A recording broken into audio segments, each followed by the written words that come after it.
From the Library of Congress in Washington, D.C. Good afternoon. I'm Steve Levingston, nonfiction editor of the Washington Post Book World. Book World is a charter sponsor and a great supporter of the National Book Festival ever since it began 9 years ago. Before we begin, now that we have power again, I've been asked to remind you that this event is being recorded by the Library of Congress and may be broadcast at some future date. After our presentation, we'll have time for questions, but if you don't want to be part of the library's permanent collection, better let someone else ask the questions. Rick Riordan is a writer who knows how to hold a preteen audience, obviously. His Percy Jackson and the Olympians series has been a staple.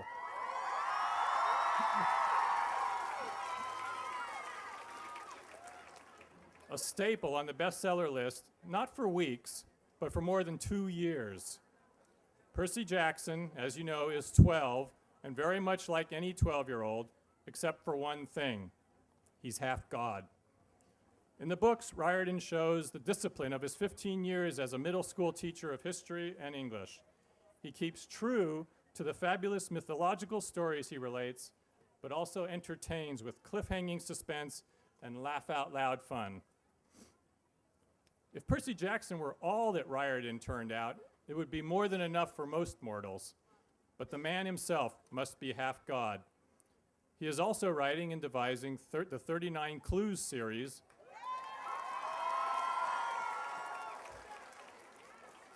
which also sits on the bestseller list. And lest we forget, Riordan is a gifted and award-winning mystery writer for adults. So please join me in welcoming the busy and accomplished Rick Riordan. Wow. Well, thank you guys. It's great to be back in D.C. This is my first time at the National Book Festival. I'm really happy to be here. And thank you guys for braving the rain to come out for books today. It's pretty awesome to see so many people here. Now, I never anticipated this. I don't know if you guys know the story of how this all started, but I was writing for adults, and I was writing mysteries, and I was teaching middle school. I taught 6th, 7th, and 8th grade for 15 years. Yeah, for middle school. Woohoo! And you know, my kids would always say, "Hey, Mr. Riordan, can I read your books?" And I would say, "No, they're for adults. You know, they're not appropriate." And they would say, "Really?" And they'd go out and read them, and, you know, they'd come back and underline all the bad words and stuff. And I'd get really embarrassed, and they'd say, "Well, why aren't you writing something for kids? I mean, you teach with kids." I didn't know what to write about. But then my son, when he was in elementary school, he was having a tough year reading. We didn't really know why at first, but then we found out he's dyslexic, which means the words sort of float off the page when you try to read. And he's also ADHD. He has a lot of trouble sitting still in the classroom. So, of course, reading was tough for him. I said, "Well, is there anything that you like in English?" He said, "Well, there's one thing. We're doing a unit on Greek mythology, and that's pretty cool. All those old gods and monsters." And I said, "Oh, that's cool. I taught Greek mythology for years. Why don't I tell you some stories?" So just to keep him interested, I started telling him about Hercules and Jason and the Argonauts and Zeus and Apollo and all those guys. And finally, I ran out, and my son got mad. He said, "Dad, tell me another one." I said, "Well, there aren't any more. They haven't made any new ones in 2,000 years. He said, "Well, make one up then." I'm like, "Okay, how do you make up a Greek myth?" I started thinking about that and all those old gods, and they used to have kids with mortals sometimes, like Hercules. His dad was Zeus. And I started thinking, what would that be like if that was still going on today? And every once in a while, the gods would, you know, have some relationship with some mortal, and they'd end up with this kid that was half god, half human, like Hercules was. What would it be like if you found out that your real mom or your real dad was a Greek god? And do you have any favorite Greek gods or goddesses? We have any favorites out there? Yeah, who would you want right here? Oh, we got a vote down here for Poseidon. That'd be cool. You could make toilets explode. Yeah. Right here? Athena, the goddess of wisdom. Yeah. You'd pass all your tests automatically. That'd be great. My favorite answer, I'm from San Antonio. One time I was at this school in San Antonio, and I said, "Okay, what Greek god would you want as a mom or a dad?" This girl raised her hand. "Ooh, Batman!" That's a good answer, actually. I like that, yeah. But anyway, I made up this kid, Percy Jackson, who finds out that his real dad is Poseidon, the god of the sea, and he goes on all these adventures. I told my son the first story. It took me about 3 nights to make it up as I went along, The Lightning Thief. When I was done, my son said, "Dad, that was good. You need to write it down." I said, "Nah, nobody wants to read that." He said, "No, really, Dad, write it down." I said, "Okay, fine." I wrote it down. I let some of my students read it, and they all said, "Yeah, you need to get that published." I didn't think anybody would like it, so I sent it off to the publishers in New York, but I used a pseudonym, a fake name, so no one would know it was me. Well, the next thing I knew, all these publishers were like, "Oh, we want to publish this book." And they decided to make it a 5-book series about Percy Jackson. And it's hard for me to believe, but just last May, finally, The Last Olympian, book 5 in the Percy Jackson series came out.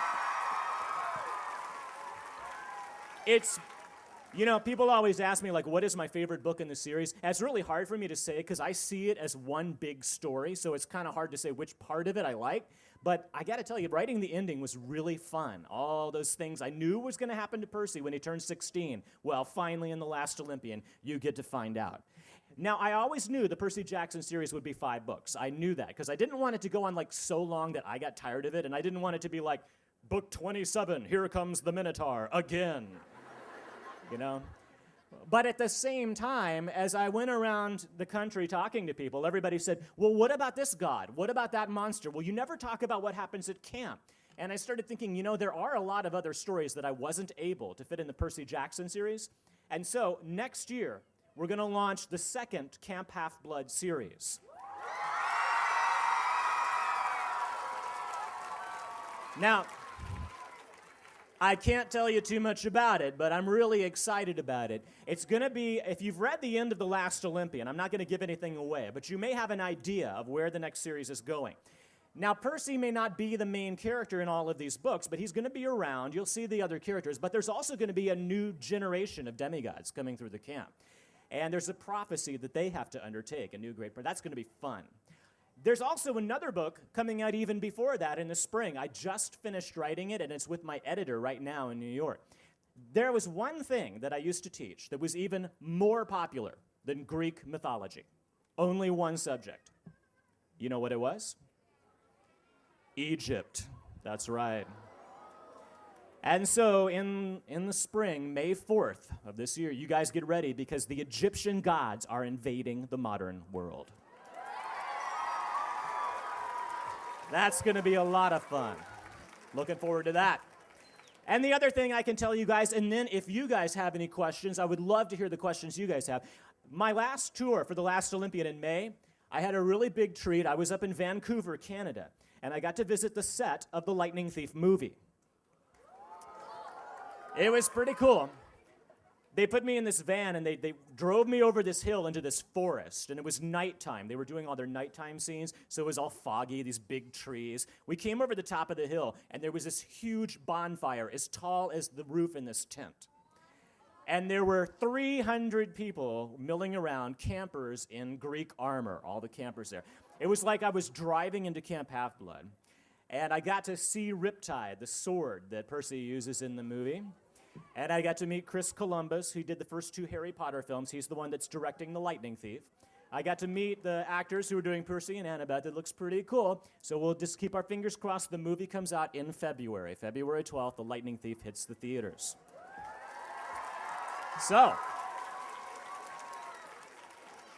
And that's basically what's happening with me these days and like the general stuff. Did any of you guys have any particular questions? Obviously, we're not going to be able to get to everybody, but I'd love to hear some questions from you guys. Yeah, go for it.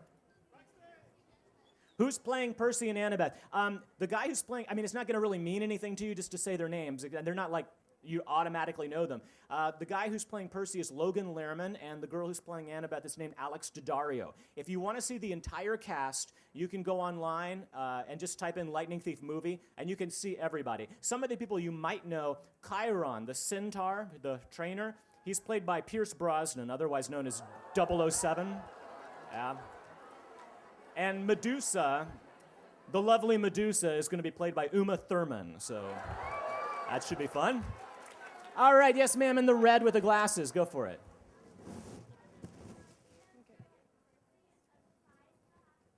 Do I have any ideas for Percy other than the Half-Blood series? Percy has a very important part to play in the next series. I can't tell you what exactly. Beyond that, no. I mean, that's going to be like another 5 books, so that's going to keep me busy for a long time. It takes me about a year to write each book. I'm trying to speed it up, but you know, I can't write them as fast as you guys can read them. I wish I could. That'd be cool. Yes, sir, in the red. Go ahead. Go for it.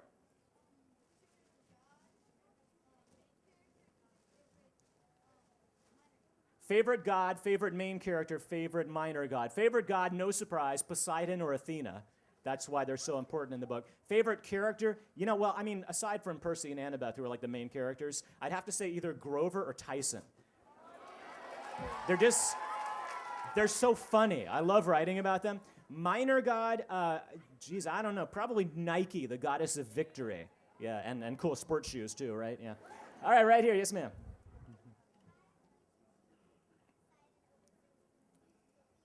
Why would I choose Poseidon over Zeus, since Zeus is the leader of the gods? Great question. I thought if I made Zeus Percy's dad, that would make things too easy for him.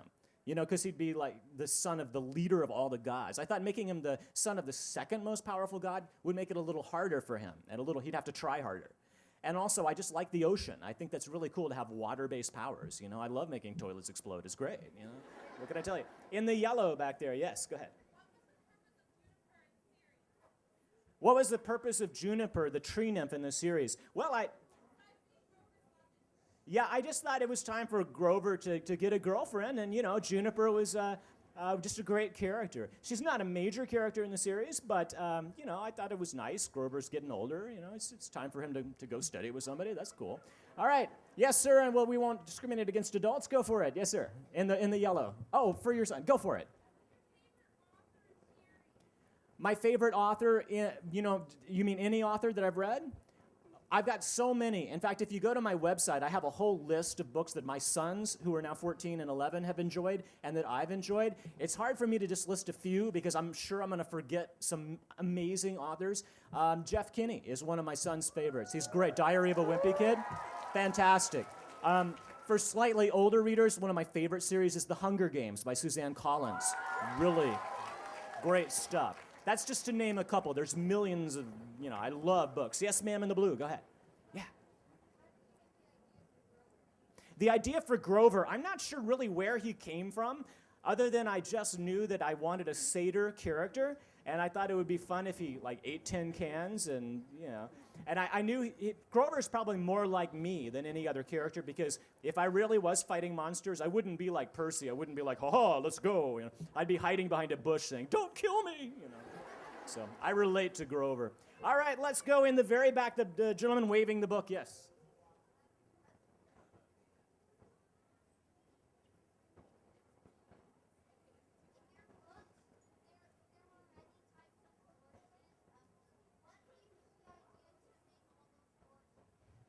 The different kinds of horses, what gave me the idea? Actually, that's a great question. I didn't make up any of those. They're actually from Greek mythology. Even the ones that you might not know about, like hippocampi or the hippolectrion, they're really from Greek mythology. If you go to a museum, you look at some of the Greek vases and stuff, you can find pictures of those monsters. And some are better known than others, but they're all out there. Yes, ma'am, in the pink.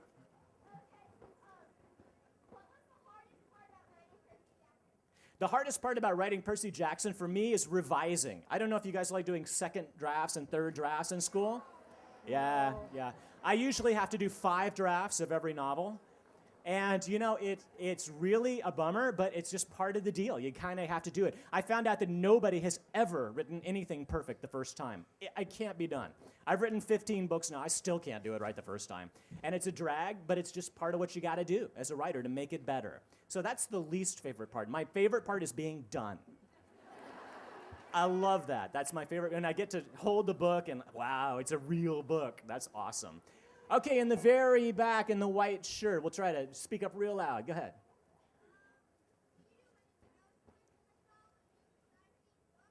Do I do anything else with mythology besides these books? Not yet. The one that's coming out in May will be about Egyptian mythology, and so that will be a lot like the Percy books, but it doesn't have Percy or Camp Haplet or any of that. Totally different characters, only the Egyptian gods, not mixed together with the Greek, but it's really, really fun. Yes, right here. What was my reaction when I found out that my book was on the bestseller list? I remember exactly when I found out. I was in Las Vegas, and we were on a family vacation. It was me, my wife, and my 2 sons, and we were in the rental car agency, about to get our car, and my editor called me and told me that I was on the bestseller list, and I was like jumping up and down in the Hertz line. Woohoo! They thought I'd won the jackpot or something, I'm sure. Yes, right here.